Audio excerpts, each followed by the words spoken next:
إن الحمد لله نحمده ونستعينه ونستغفره ونؤمن به ونتوكل عليه ونعوذ بالله من شرور أنفسنا ومن سيئات أعمالنا من يهده الله فلا مضل له ومن يضلل فلا هادي له وأشهد أن لا إله إلا الله وحده لا شريك له وأشهد أن نبينا محمدا عبده ورسوله أرسله الله بالحق بشيرا ونذيرا فأعوذ بالله من الشيطان الرجيم يا أيها الذين آمنوا اتقوا الله حق تقاته ولا تموتن إلا وأنتم مسلمون يا أيها الناس اتقوا ربكم الذي خلقكم من نفس واحدة وخلق منها زوجها وبث منهما رجالا كثيرا ونساء واتقوا الله الذي تساءلون به والأرحام إن الله كان عليكم رقيبا يا أيها الذين آمنوا اتقوا الله وقولوا قولا سديدا يصلح لكم أعمالكم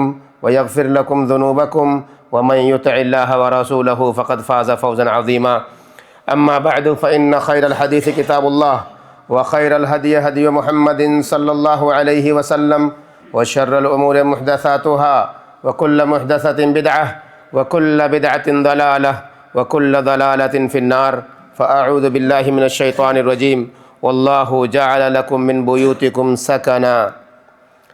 اللہ کی تعریف، اس کی بڑائی و کبریائی، جتنے بھی نبی اور رسول آئے سب پر درود و سلام، بالخصوص ہمارے آخر نبی محمد مصطفیٰ صلی اللہ تعالیٰ علیہ وآلہ وسلم پر، آپ کے صحابہ، آپ کی آل و اولاد اور ان تمام لوگوں پر جو صحیح طور پر آپ کی اتباع اور پیروی کرنے والے ہیں۔ حضرات گرامی، اللہ رب العالمین نے انسان پر بہت ساری نعمتیں نچھاور فرمائی ہیں۔ انہی نعمتوں میں سے ایک عظیم نعمت جس کا تذکرہ آج کے خطبہ جمعہ میں ہوگا وہ ہے گھر کی نعمت، سکن کی نعمت۔ انسان جہاں رات گزارتا ہے اس کی نعمت، انسان جہاں سوتا ہے اس کی نعمت، جہاں آرام دہ اپنے لیے سارے آرائش اور ساری سکون کی سامان مہیا کرتا ہے اس کی نعمت۔ یقین مانیں اللہ رب العالمین نے اس عظیم نعمت کو جو انسان کو عطا کیا ہے، انسان پورا دن تھکا ہارا اپنے گھر پر جب پہنچتا ہے آرام کے لیے تو اسے بڑا سکون ملتا ہے، بڑا اطمینان ملتا ہے، اور یہ بڑی عظیم نعمت ہے جسے اللہ رب العالمین نے انسان کو دیا ہے۔ میں نے ایک آیت کریمہ آپ کے سامنے ایک ٹکڑا پیش کیا خطبہ حاجہ کے بعد، اللہ رب العالمین نے اس میں بیان فرمایا وہ اللہ ہی ہے جس نے تمہارے لیے تمہارے گھروں کے اندر سکون رکھا ہے۔ گھر بھی اگر سکون والے نہ بنے تو اس گھر کا فائدہ انسان کو نہیں ملتا ہے۔ اس لیے صرف گھر بنا لینا یا گھر خرید لینا یہ کافی نہیں ہے، گھر کو سکون والا بنانا، اس گھر میں سکون حاصل کرنا یہ اہم ہے۔ گھر انسان کا مختصر ہو، چھوٹا ہو، معمولی ہو، لیکن اس میں اگر سکون ہے تو اس کے لیے وہ گھر بڑا عظیم نعمت ہے۔ لیکن گھر اگر بڑا ہے، بہت کشادہ ہے، بہت ساری نعمتیں اس کے اندر ہیں، اور اس گھر کے اندر بے سکونی ہے، اطمینان نہیں ہے، تو اس گھر کا فائدہ انسان کو نہیں ملتا ہے۔ اللہ رب العالمین نے آگے فرمایا وَجَعَلَ لَكُم مِّن جُلُودِ الْأَنْعَامِ بُيُوتًا تَسْتَخِفُونَهَا يَوْمَ ظَعْنِكُمْ وَيَوْمَ إِقَامَتِكُمْ۔ جس طرح اللہ رب العالمین نے گھر انسان کو عطا کیا ہے ہمارے سکون کے لیے، ویسے ہی اللہ رب العالمین نے چوپایوں کے ذریعے بھی انسان کو گھر عطا کیے ہیں۔ چوپایوں کے ذریعے کیسے؟ کہا وہ ان کے چمڑے دباغت کرنے کے بعد ان کے چمڑے سے جو خیمے بنتے ہیں، ان خیموں کے ذریعے انسان اپنے گھر بناتا ہے۔ نتیجہ کیا نکلا کہ دو طرح کے گھر ہوتے ہیں۔ ایک گھر وہ جو انسان بناتا ہے، عمارت کھڑی کرتا ہے، اس میں اینٹ گارا پتھر اور سب کچھ لگاتا ہے، وہ بڑے مضبوط گھر بنتے ہیں جو عمومی طور پر شہروں میں ہوتے ہیں۔ قدیم زمانے میں آپ لوٹیں گے پیچھے، آج سے 25 سال 30 سال 50 سال پہلے لوگوں کے پاس اس طرح کے مکانات نہیں ہوا کرتے تھے۔ لوگ عام طور پر کسی لکڑے کے گھر بنائے ہوئے ہیں، گھاس اور پھوس کے گھر بنائے ہوئے ہیں، چھپر کے گھر بنائے ہوئے ہیں۔ عربوں کے ہاں حالت یہ تھی کہ کھجور کے ٹہنیوں کو گھر کے اوپر چھا دیا کرتے تھے، اس پر رکھ دیا کرتے تھے، اور اسی کے اندر اپنی زندگی جیتے تھے۔ تو ایک گھر وہ ہو گیا جو بڑے اطمینان سے انسان رہتا ہے، جس کے اندر ساری آرائش دنیا کی ہوتی ہے، اور ایک گھر جو خیموں کا گھر، جو عام طور پر صحراؤں کے اندر رہنے والے لوگ، جو بہت دور دور قریوں کے اندر رہنے والے لوگ، جن کے پاس اپنے مکانات نہیں ہوتے ہیں، جو خانہ بدوش ہوتے ہیں، جو یہاں وہاں منتقل ہوتے رہتے ہیں تلاش رزق میں، شکار کی تلاش میں. آج بھی ایسی قومیں موجود ہیں جو آپ دیکھیں گے دیہات وغیرہ میں، آپ یہیں جائیے صحرا میں دیکھیے، ایسے بہت سے لوگ آباد ہوں گے جن کے پاس گھر نہیں ہے، لیکن انہوں نے خیمے ڈال کر انہوں نے گھر بنائے ہوئے ہیں اور پوری زندگی اسی میں جی لیتے ہیں. تو اللہ رب العالمین نے دو طرح سے انسان کو گھر دیے ہیں، انعام یعنی چوپایوں کے ذریعے بھی، ان کے چمڑوں کے ذریعے فائدہ اٹھا کر کے کہ ہمارے لیے اللہ رب العالمین نے آسانی پیدا کری ان کے اندر، اور ایک اللہ رب العالمین نے مال اور دولت والوں کو جنہیں نوازا ہے، انہوں نے مکانات بنائے، اپنے پکے گھر بنائے اور اس کے اندر اپنی زندگی جی رہے ہیں. اللہ کے نبی محمد الرسول اللہ صلی اللہ علیہ وسلم نے اس طرح کی نعمتوں کے حوالے سے جو انسان کو نصیب ہوتی ہے، انسان اس میں اپنے پناہ گاہ میں جا کر اطمینان حاصل کرتا ہے، اس کے حوالے سے ارشاد فرمایا، کہتے ہیں کہ جب کوئی بھی بندہ تم میں سے اپنے خوابگاہ پر جائے، اپنے بستر پر جائے تو وہ کیا پڑھے، اس کے لیے طریقہ سکھایا. کہا وہ کہے الحمدللہ الذی اطعمنا.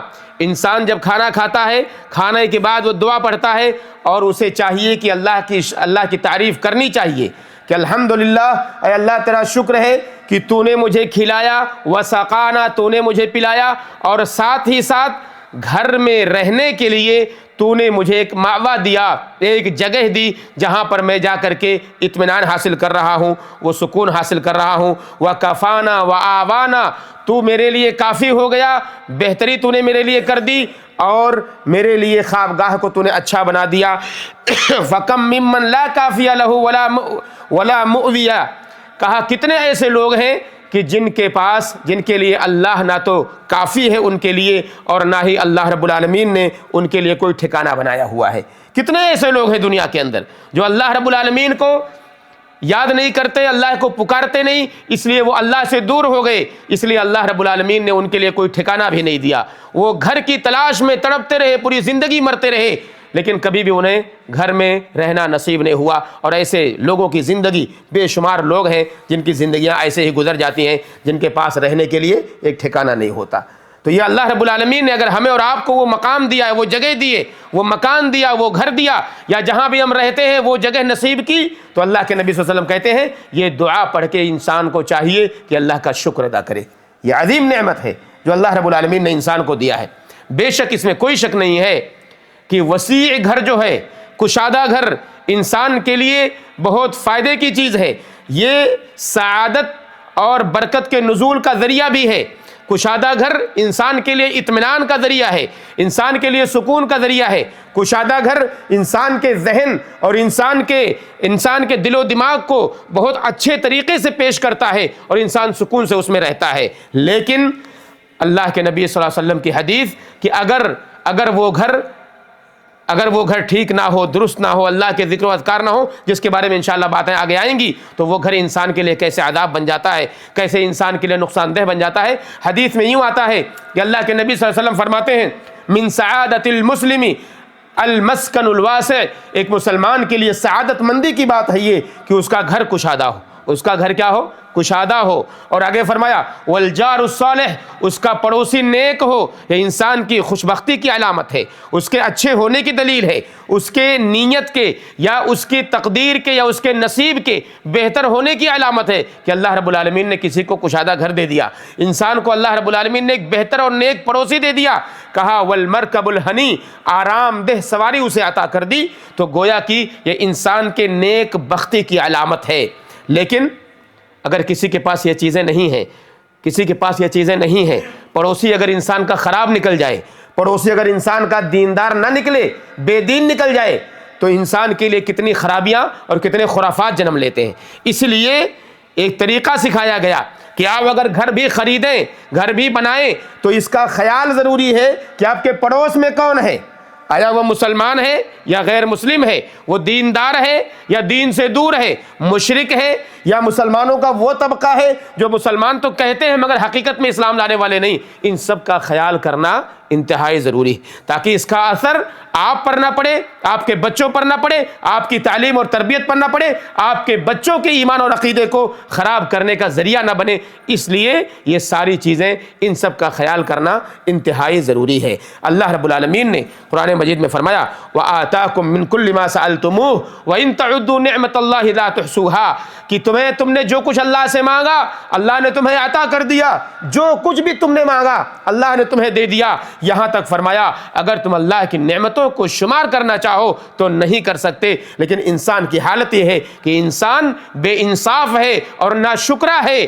اور پوچھو ان لوگوں سے جن بیچاروں کے پاس گھر نہیں ہے، سکون کی سانس انہیں نصیب نہیں ہوتی۔ یہ گھاس اور پھوس والے چھپر کے بنائے ہوئے مکانات میں آج بھی لوگ رہتے ہیں۔ جائیے دیہات اور گاؤں میں دیکھیے جن کے پاس پکے مکانات نہیں ہیں، اگر کہیں کسی ماچس کے ٹکڑے نے کوئی حرکت دکھا دی، آگ کے کسی گولے نے کہیں شرارت کر دی تو ان کے مکانات جل کر خاکستر ہو جاتے ہیں۔ کتنے لوگ ایسے ہیں جو سڑکوں پر سوتے ہیں بیچارے، جو پلیوں کے نیچے سوتے ہیں، ان کے پاس گھر نہیں ہے۔ تو یہ گھر والے جنہیں اللہ رب العالمین نے گھر نصیب کیا ہے، یقین مانے وہ بہت بڑے اللہ کی طرف سے انعام کے مستحق بنے ہیں۔ اللہ نے انہیں انعام دیا ہے۔ پوری زندگی انسان، ہم میں سے کتنے لوگ ہوں گے ایسے جنہوں نے اپنی زندگی لگا دی ہے ایک بہترین گھر بنانے کے لیے۔ یقین مانے نیک آدمی، صالح آدمی، ایماندار آدمی ایک گھر بنانے کے لیے پوری زندگی تڑپتا ہے، پوری زندگی کماتا رہتا ہے۔ 20-25 سال گزارنے کے بعد جب ایک گھر بناتا ہے اور جب وہ گھر تیار ہوتا ہے، ایسے لوگوں کو میں نے دیکھا ہے، میں نے سنا ہے کہ ان میں گھر کے اندر سونا بھی نصیب نہیں ہوتا، زندگی سے چل بستے ہیں، ان کی وفات ہو جاتی ہے۔ کتنے لوگوں کو دیکھا گیا ہے ان کے گھر تیار ہوئے، تھوڑی سی کسی غلطی کی وجہ سے حکومتوں نے ان کے گھر کو تباہ کر دیا، ان کے گھر کو اجاڑ دیا، ان کے گھر پر بلڈوزر چلا دیے، ان کے گھر کو برباد کر دیا، توڑ دیا۔ چند منٹوں کے اندر یہ بھی نہیں سوچا کہ اس بیچارے نے پوری زندگی بھر کی کمائی اس کے اندر لگائی ہوئی ہے۔ تو اللہ رب العالمین نے اگر کسی کو گھر نصیب کیا ہے تو یقین مانا یہ بہت بڑی سعادت مندی انسان کو ملی ہے۔ یہ گھر جہاں پر انسان سکون حاصل کرتا ہے، یہ گھر جہاں پر انسان اطمینان حاصل کرتا ہے۔ آئیے دیکھیے اس کا شکریہ انسان کیسے ادا کرے گا۔ اگر کسی کو اللہ نے دیا ہوا ہے تو سب سے عظیم، سب سے بڑا طریقہ شکریہ کی ادائیگی کا اللہ رب العالمین کے لیے یہ ہے کہ اس گھر کے اندر اللہ کے ذکر و اذکار ہوں، گھر کے اندر اللہ کو یاد کیا جائے، گھر کے اندر نوافل کا اہتمام کیا جائے، گھر کو قبرستان نہ بنایا جائے۔ اللہ کے نبی محمد الرسول اللہ صلی اللہ علیہ وسلم کہتے ہیں مثل البیت الذی یذکر اللہ فیہ، جس گھر کے اندر اللہ کو یاد کیا جاتا ہے اور جس گھر کے اندر اللہ کو یاد نہیں کیا جاتا، دونوں کی مثال ویسے ہی ہے جیسے زندہ اور مردہ کی مثال ہے۔ انسان کی زندگی اور انسان مردہ جب ہوتا ہے اس کی حالت کیسی ہوتی ہے انسان دیکھ لے۔ اگر گھر کے اندر اللہ کو یاد کیا جاتا ہے، قرآن کی تلاوت ہو رہی ہے، لوگ نوافل کا اہتمام کر رہے ہیں، گھر کی عورتیں گھروں میں نماز پڑھ رہی ہیں، تو وہ گھر گویا کہ زندہ دل گھر ہے، وہ اس گھر میں زندہ لوگ رہتے ہیں۔ لیکن اگر گھر کے اندر تلاوت نہیں ہو رہی ہے، اللہ کا نام لینے والا کوئی نہیں ہے، اللہ کو بھولے ہوئے لوگ ہیں، گھر کی عورتیں بے نمازی بنی ہوئی ہیں، تو یقین مانے وہ گھر مردہ گھر ہے۔ انسان گرچہ جی رہا ہے مگر اللہ کو نہ یاد کر کے اس نے اس بات کا ثبوت دیا ہے کہ یہ مردہ لوگ یہاں رہتے ہیں، یہاں پہ زندہ لوگ نہیں رہتے ہیں۔ اس لیے مسلمانوں، اللہ کو یاد کرنے والا گھر بنائیے، اللہ کے ذکر و اذکار کرنے والا گھر بنائیے، اور ساتھ ہی ساتھ انسان کو چاہیے کہ اگر برکت حاصل کرنی ہے تو اس گھر کے اندر اللہ رب العالمین برکت نصیب کرتا ہے۔ جس گھر کے اندر بندہ اللہ رب العالمین کو یاد کرتا ہے، اللہ رب العالمین کو یاد کرتا ہے، لوگوں پر سلام کرتا ہے جب اس میں داخل ہوتا ہے، جب وہ کھانا کھاتا ہے تو اللہ رب العالمین کی تعریف کرتا ہے، اللہ رب العالمین کی بڑائی بیان کرتا ہے، بسم اللہ کر کے کھانا کھاتا ہے۔ حدیث میں آتا ہے کہ ایک بندہ جب گھر کے اندر داخل ہوتا ہے اور اور اسی طرح سے کہا اللہ کو یاد کرتا ہے داخل ہوتے وقت اور کھاتے وقت اللہ کو یاد کرتا ہے، بسم اللہ کہتا ہے، تو شیطان کہتا ہے اپنے رفقا کو، اپنے ساتھیوں کو کہ آج تمہارے لیے اس گھر میں کوئی جگہ نہیں ہے، رہنے کے لیے ٹھہرنے کے لیے کوئی جگہ نہیں ہے، بسم اللہ کر لیا ہے اس نے، اللہ کو یاد کر لیا ہے، اس لیے تمہارے لیے کوئی جگہ نہیں ہے۔ کھاتے وقت اگر بسم اللہ کہہ لیا تو شیطان کہتا ہے تمہارے لیے کھانا بھی نہیں ہے۔ لیکن اگر انسان بسم اللہ نہیں کہا، گھر میں داخل ہو گیا، گھر کا کھانا کھایا, بسم اللہ نہیں کہا, تو شیطان اپنے ساتھیوں سے کہتا آ جاؤ, تمہارے لیے آج جگہ مل گئی ہے رہنے کے لیے اس گھر کے اندر, اور کھانے کے لیے بھی تمہیں جگہ مل گئی ہے. یہ حدیث ہے. مسلمانوں, اہتمام کیا جائے, اللہ رب العالمین اور اس کے رسول صلی اللہ علیہ وسلم کے بتائے ہوئے طریقوں کو اپنا کر کے گھر کو جنت بنایا جائے, اس گھر کے اندر اللہ کو یاد کیا جائے تاکہ گھر میں شیطان کا داخلہ منع ہو جائے. اور اسی طرح سے ہمیں چاہیے کہ ہم جب گھر کے اندر داخل ہو تو گھر والوں پر سلام کریں. اللہ نے فرمایا فَإِذَا دَخَلْتُمْ بُيُوتًا فَسَلِّمُوا عَلَىٰ أَنفُسِكُمْ, جب تم گھروں میں داخل ہو تو سلام کرو. یہ بھی ہماری بدنصیبی ہے, ہماری بے تعلیمی ہے, تعلیم سے دوری ہے, تربیت نہ ہونے کا نتیجہ ہے. ہم نے اپنے بچوں کو بھی نہیں سکھایا ہے. بچے بھی گھروں میں داخل ہوتے ہیں سلام نہیں کرتے ہیں, ہم بھی گھروں میں داخل ہوتے ہیں سلام نہیں کرتے ہیں. تھکے ہارے آتے ہیں, سمجھتے ہیں ہم نے دنیا بھر کا پہاڑ توڑ لیا ہے. گھر میں جا کر کے سلام کیوں نہیں کرتے ہیں آپ؟ اپنی بیویوں سے, اپنے بچوں سے سلام کیجئے. یہ طریقہ سکھایا گیا ہمیں اور آپ کو. آپ گھر میں, ہم اور آپ یہاں رہتے ہیں, اگر تنہا ہے, آپ کے گھر میں آپ کے روم میں بہت سارے لوگ رہتے ہیں, آپ ان پر سلام کیجئے. آپ داخل ہوئیے سلام کیجئے. حدیث میں اس کی پوری وضاحت ہے کہ اللہ کے نبی صلی اللہ علیہ وسلم نے کہا ہے جب آدمی نکلے یا آدمی داخل ہو تو سلام کرے, اور اپنے گھر اس میں ان لوگوں کے لیے جو اس میں موجود ہیں. اسی طرح سے ہمیں چاہیے کہ برکت ہم حاصل کریں. اگر گھر کے اندر رہتے ہوئے تو برکت حاصل کرنے کا ایک ذریعہ یہ بھی ہے کہ قرآن کی تلاوت کی جائے. ابو ہریرہ رضی اللہ تعالیٰ عنہ بیان کرتے ہیں کہ اللہ کے نبی محمد الرسول اللہ صلی اللہ علیہ وسلم نے فرمایا لا تجعلوا بیوتکم مقابر, اپنے گھروں کو قبرستان نہ بناؤ. ان الشیطان ینفر من البیت الذی تقرأ فیہ سورۃ البقرہ, کہ شیطان ایسے گھر سے بہت دور بھاگتا ہے جس گھر کے اندر سورہ بقرہ کی تلاوت ہوتی ہے. اور دوسری روایتوں میں آیا سورہ بقرہ کی 2 آخری آیتیں اس کی تلاوت کی جاتی ہے تو انسان کے لیے برکت کا نزول ہوتا ہے. اللہ رب العالمین اس کے اندر برکت نازل کرتا ہے. تو ہمیں چاہیے کہ ہم بھی, یا شیطان اس سے دور ہو جاتا ہے, اور شیطان جب دور ہو جائے گا تو یقین مانیں کہ شیطان کے دور ہونے سے انسان کے اندر اچھائیاں پیدا ہوتی ہیں. انسان اللہ رب العالمین سے دعائیں کرتا, اللہ سے مانگتا ہے, اور اللہ رب العالمین اس کی مانگی ہوئی چیزوں کو رد نہیں کرتا. تو ہمیں چاہیے کہ ہم شیطان سے دور کرنے, شیطان کو اپنے گھر سے دور کرنے کے لیے قرآن کی تلاوت گھر میں کیا کریں. اسی طرح سے ہمیں چاہیے کہ اگر گھر میں برکت چاہیے تو ہم کثرت سے گھروں میں نوافل کا اہتمام کریں. نفل نماز, ہم سنتیں یہاں پڑھتے ہیں, آپ سنت نہ پڑھیے یہاں مسجدوں میں, آپ جائیے اپنے گھروں کے اندر سنت پڑھیے.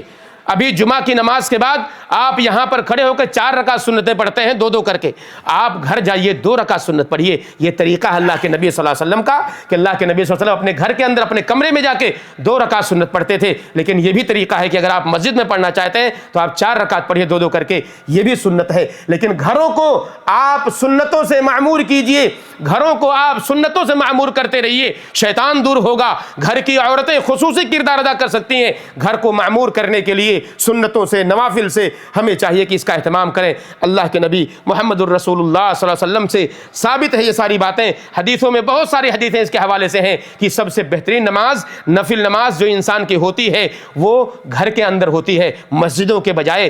یہ بھی ثابت ہے اللہ کے نبی صلی اللہ علیہ وسلم سے کہ جس طرح سے فرض نماز ہمارے لیے 27 گنا درجہ اونچا کر دیتا ہے, اسی طرح سے ہمارے لیے سنت کی نمازیں, نفل کی نمازیں گھروں کے اندر پڑھنا یہ 27 گنا اضافہ کر دیتی ہے. اس لیے مسلمانوں سنتوں کا, نوافل کا اہتمام خصوصی طور پر گھروں میں کیا کریں, اپنے ڈیرے میں کیا کریں, جہاں آپ رہتے ہیں وہاں کیا کریں. اور گھر کی عورتیں خصوصی طور پر ان کی ذمہ داری ہے کہ گھروں کو قبرستان ہونے سے بچائیں, گھروں کو قبرستان بننے سے بچائیں. گھروں میں قرآن کی تلاوت کیا کریں, اللہ رب العالمین کے ذکر اور اذکار کیا کریں. یہ ساری باتیں اللہ کے نبی محمد الرسول اللہ صلی اللہ علیہ وسلم سے ثابت ہیں. ایک حدیث اور لیجئے, کہتے ہیں اللہ کے نبی صلی اللہ علیہ وسلم, صحابی نے کہا یا رسول اللہ من نجات, اللہ کے نبی صلی اللہ علیہ وسلم نجات کیا ہے؟ کہا املک علیک لسانک, اپنی زبان پر کنٹرول کر لیجئے, ولیسع بیتک, اپنے گھر کو کشادہ کر لیجئے, وابکی علی خطیئتک, اور اپنے کیے ہوئے پر, اپنے گناہوں پر رونا شروع کر دیجئے, نجات پا جاؤ گے. مسلمانوں اللہ رب العالمین نے ضمانت لی ہے ایسے آدمی کی. کہا ورجل دخل بیتہ بسلام فہو ضامن علی اللہ سبحانہ وتعالی, ایک ایسے آدمی کی بھی ضمانت اللہ رب العالمین نے لی ہے, گارنٹی لی ہے ایسے آدمی کی کہ جو گھر کے اندر داخل ہوتا ہے اور گھر والوں پر سلام کرتا ہے, گھر والوں پر سلام کرنا شروع کر دیجیے. دیجئے۔ اگر کبھی کوتاہی ہو جائے تو آپ اس کوتاہی کو دور کر لیجئے۔ یہ گھروں کو معمور کرنے کا بہترین طریقہ ہے۔ اللہ سے دعا کریں کہ اللہ رب العالمین ہم سارے لوگوں کو اچھا بہترین گھر نصیب فرمائے، ہم سارے مسلمانوں کو اچھا رہنے کا ٹھکانہ نصیب فرمائے، ہم سارے مسلمانوں کو ایک اچھی ایسی جگہ دے جہاں پر تیرا ذکر و اذکار ہو رہا ہو۔ اے اللہ تو ہمیں اپنے گھروں کو تیرے ذکر سے معمور کرنے کی توفیق عطا فرما۔ اے اللہ تو ہمارے گھروں کو اچھائیوں کے ساتھ رکھنے کی توفیق عطا فرما۔ تیرے ذکر، تیرے اذکار، تیری تسبیح، تیری تحمید گھر والا بنا دے۔ اے اللہ ہمارے بچوں کو توفیق دے کہ تیرے گھر کے اندر رہتے ہوئے، اپنے گھروں کے اندر رہتے ہوئے تجھے یاد کرنے والے بن جائیں۔ ہماری بیویوں کو اس لائق بنا دے کہ تیرے قرآن کی تلاوت کیا کریں، تیرے کلام کی تلاوت کیا کریں اور گھروں میں نمازیں ادا کیا کریں۔ اے اللہ ہم سب کو گھروں میں نوافل پڑھنے کی توفیق عطا کر دے۔ اے اللہ گھر کا اہتمام کرنے کی توفیق عطا کر دے۔ اے اللہ سارے مسلمان جو بے گھر ہیں، جن کے پاس مکانات نہیں ہیں، اے اللہ رب العالمین اپنے فضل و کرم سے انہیں مکانات نصیب کر دے، انہیں ایک اچھا گھر، کشادہ گھر نصیب کر دے، بہترین گھر انہیں نصیب کر دے۔ اے اللہ ہمارے جو بھائی بیمار ہیں انہیں شفا دے دے، جو لوگ قرض دار ہیں انہیں قرض سے نجات دے دے۔ اے اللہ جو لوگ پریشان حال ہیں ان کو پریشانی سے نجات دے دے، جب تک ہمیں زندہ رکھ اسلام پر خاتمہ ہو تو ایمان پر ہو۔ آمین رب العالمین۔ وصلی اللہ وسلم علی نبینا محمد وعلی آلہ وصحبہ اجمعین۔